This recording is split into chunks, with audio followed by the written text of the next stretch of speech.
అయితే నువ్వు రాఘవయ్య గారు అబ్బాయి అన్నమాట. ఈ ఊళ్ళో మీ నాన్నగారు నాకు చాలా ఆప్తమిత్రులు. పాపం అనుకోకుండా పోయారు. మా నాన్నగారు బ్రతుకున్న రోజుల్లో ఎప్పుడూ మీ గురించి చెప్పేవారు. మీరు సాక్షాత్తు త్యాగరాజు అవతారమని అన్నారు మా నాన్నగారు. మీ ఎంత గొప్ప సంగీత విద్వాంసుని కావాలని చనిపోయే ముందు అన్నారు మా నాన్నగారు. సంగీతం నేర్చుకుంటే మీ దగ్గరే నేర్చుకోమని అన్నారు మా నాన్నగారు. అన్నారు పోయారు. అంటూ అంటూ పోయారు. అందుకే సంగీతం నేర్పమని అడగటానికి మీ దగ్గరకు వచ్చారు.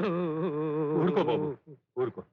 ఇంత వయస్సొచ్చినా సంగీతం నేర్చుకోవాలన్న నీ ఆరాటం చూస్తూ ఉంటే నాకు చాలా సంతోషంగా ఉంది. శ్రద్ధ, భక్తి, ఆసక్తితో సాధన చేస్తే మీ నాన్నగారి కోరిక తప్పకుండా నెరవేరుతుంది.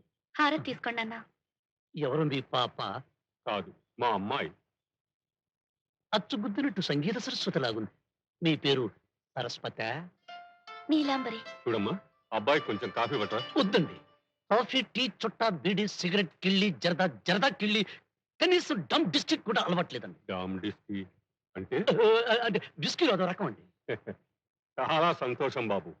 సంగీతానికి గాత్రం, సాధనకి కృషి చాలా ముఖ్యం బాబు. ఆ విషయాల్ని గుర్తుంచుకొని వెంటనే సాధన ప్రారంభించు. అందులో ఈ రోజు ఏకాదశి, చాలా మంచి రోజు. అలాగే, తప్పకుండా. ఉస్కులక్కడి తుసుకుంటప్ప, ఉస్కులక్కడి తుసుకుంటప్ప, తుసుకుంటప్ప,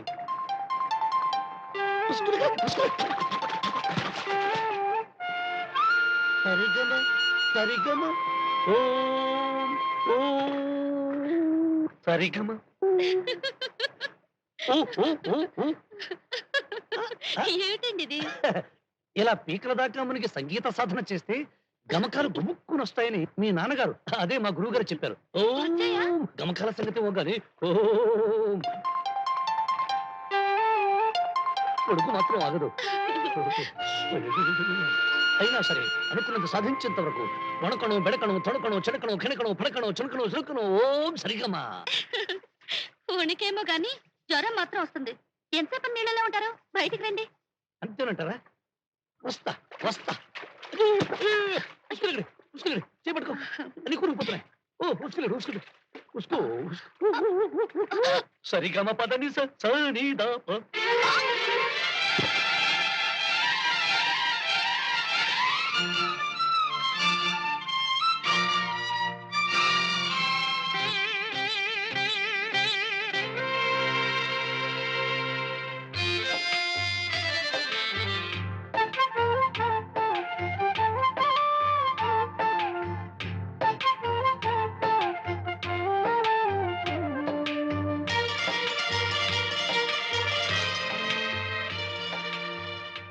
సనిదప పదని సనిదప మగరిస సరిగమ సరిగమ పదనిస పదనిస పదనిస. ప్రియమైన స్నేహితులారా, రోజు రోజుకి నీలాంబరి మన గాలానికి చిక్కుతోంది. హార్మోనియం నేర్చుకున్నట్టు వేళ్లు నొక్కా, కలివేళ్లు తొక్కా, కళ్ళు కళ్ళు కలిపా, నడుం గిల్లా. ఈ రోజుకి తుసుకుంట తప్ప పుష్కులకి దాకా అన్ని జరిగిపోయాయి. ఇంకా ఆలస్యం ఆ తుసుకుటప్ప కూడా చేసే గురు. ఏమొచ్చింది మీ పోయగలం? పూజారి ఆగరా ఆగరా. ఏమిటి అందరూ పరిగెత్తున్నారు? ఎర్రకాలం పొంగిందని చెప్పేసి మట్టి పుచ్చడానికి పెడుతున్నారు బాబు. ఎర్రకాలం పొంగిందా? ఓ ఎంత శుభవార్త చెప్పావు. తుసుకుంట పక్కి ముహూర్తం పెట్టేశావు. వెళ్ళి ఎర్రకాలం పూడ్చుకో. చిప్పల ఎర్రకాలం పొంగింది. ఏం ప్రమాదం వస్తుందో ఏమిటో. అక్కడ ఎర్రకాలం పొంగింది, ఇక్కడ ఈ గోపాలంబురలో ఆలోచన పొంగింది. మాధవయ్య మాస్టర్ ఊళ్ళో లేడు. నేనిప్పుడు ఈ బావిలో దూకుతా. మాధవయ్య మాస్టర్ ఊర్లో లేకపోతే నువ్వు బావిలో దూకడానికి గురువా? ముందు నేను దూకుతా, తర్వాత ఆయన దూకుతా. చెప్పింది నోరు మూసుకునేనరా. బావిలో దూకుతా, చేపపిల్ల పడతా, జోబులో పెడతా, నీలంబర తలుపు తడతా, నీలంబర తలుపు తెరవగానే అయ్యో ఇదేమిటండి తడిసిన బట్టలు అని అంటుంది. అయ్యయ్యో, ఇదేమిటండి తడిసిన బట్టలు? ఎర్రకాలం పొంగింది, సంగీతం నేర్చుకునే టైం అయింది. నా కోసం నువ్వు ఎక్కడ ఎదురు చూస్తుంటావేమోనని పొంగి పొరలొత్తున్న కాలంలోకి దూకి ఎదుకుంటూ వచ్చాను. నేలా అంటాను. అయ్యో నా కోసం ఎంత సాహసం చేశారండి.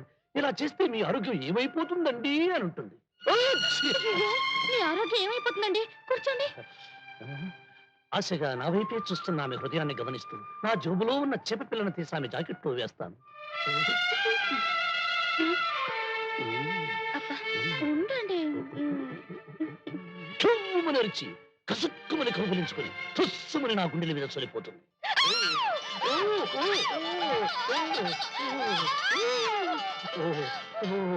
వెంటనే నేను కిసుక్కుమని ముద్దెట్టుకుని బసక్కుమని మంచం మీద తోసేస్తాను.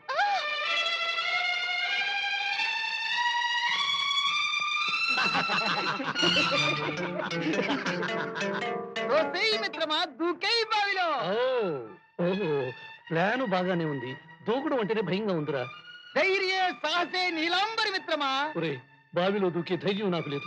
ఓ పని చేయండి, నేను కళ్ళు మూసుకుని ఉస్కులు ఎక్కడే అంటాను, మీరు కళ్ళు తెరుచుకుని తుసుకుంటా పక్కన తోసేయండి. అలాగే.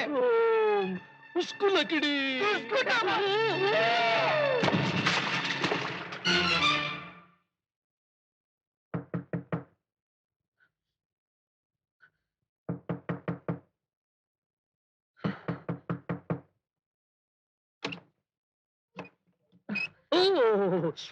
ఏమిటండి ఇలా తడిసిన బట్టలతో వచ్చారు? ఓ, ఎర్రకాలం పొంగింది నేల. ఇది సంగీతం నేర్చుకునే టైం కదా. నువ్వు నా కోసం యువతలి ఒడ్డున కాచు కూర్చుంటావేమోనని పొంగి పొరలుతున్న నదిలోకి దూకి ఇలా ఇలా ఎదుకుంటూ వచ్చాను నీ కోసం. అయ్యయ్యో, నా కోసం ఎంత సాహసం చేశారండి. ఇలా చేస్తే మీ ఆరోగ్యం ఏమైపోతుందండి? ఇదేమిటి సరిగ్గా నేననట్టి అంటుంది? నా ఆరోగ్యం గురించి నీకేం భయం లేదు నేలా. ఎందుకు లేదు? ఇప్పుడు జలుబు చేసి తుమ్ములేస్తే మాటల్లో ఆ సంగతే మర్చిపోయాను. తుమ్మేశాను. చూసారా చూసారా, నేను చెప్పినట్టే తుమ్ములొచ్చాయి. నాకు తుంపులు వస్తాయని నీకెలా తెలుసు నేలా? ఆ, మీకు తుమ్ములొస్తాయని తెలుసు. తర్వాత నా కొంగుతో మీ తల తొడవాలని తెలుసు. అప్పుడు నా జాకెట్లో చేపలను వదిలేస్తారని తెలుసు. ఆ తర్వాత నేను ఎలా అరుస్తానో, మీరు నన్ను ఏం చేస్తారో కూడా తెలుసు. ఏమీ చేయకుండా అంతా నీకెలా తెలిసింది? ఎలా అంటే,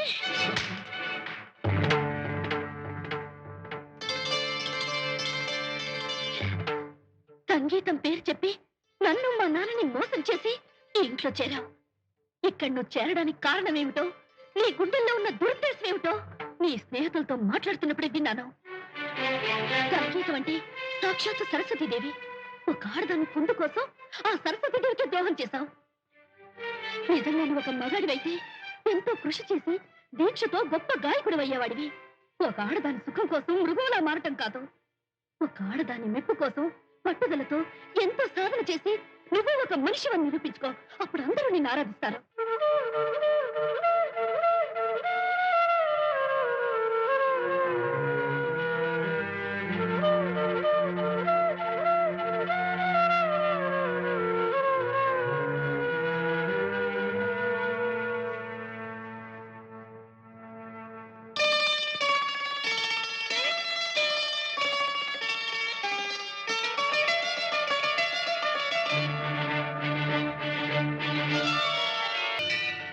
నిన్ను చూస్తూ ఉంటే నాకు చాలా సంతోషంగా ఉంది బాబు. అతి తక్కువ కాలంలో ఎంతో సాధన చేసి చక్కటి సంగీత ప్రావీణ్యాన్ని సంపాదించావు. నా జీవిత కాలంలో ఒక శిష్యుణ్ణి సంపాదించలేనేమో అని బాధపడ్డాను. నాకిప్పుడు చాలా తృప్తిగా ఉంది. ఇందులో నేను సాధించింది ఏమీ లేదు మాస్టర్. మీరు నాకు పరిచయం కావడం నా అదృష్టం. అంతేకాకుండా నేను ఈ మాత్రం సంగీత జ్ఞానాన్ని సంపాదించగలిగానంటే ఏదో అదృష్ట శక్తి నన్ను ముందుకు నడిపించింది. నా చేత ఈ విజయం సాధింపజేసింది.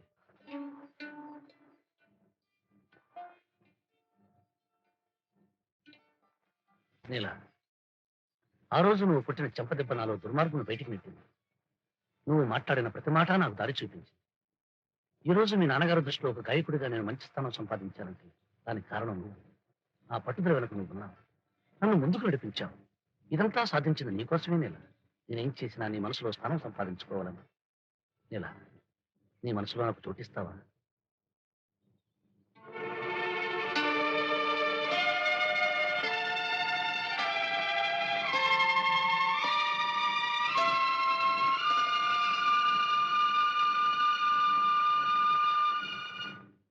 నాకు తెలుసు నువ్వు నన్ను ఎప్పటికీ క్షమించవని.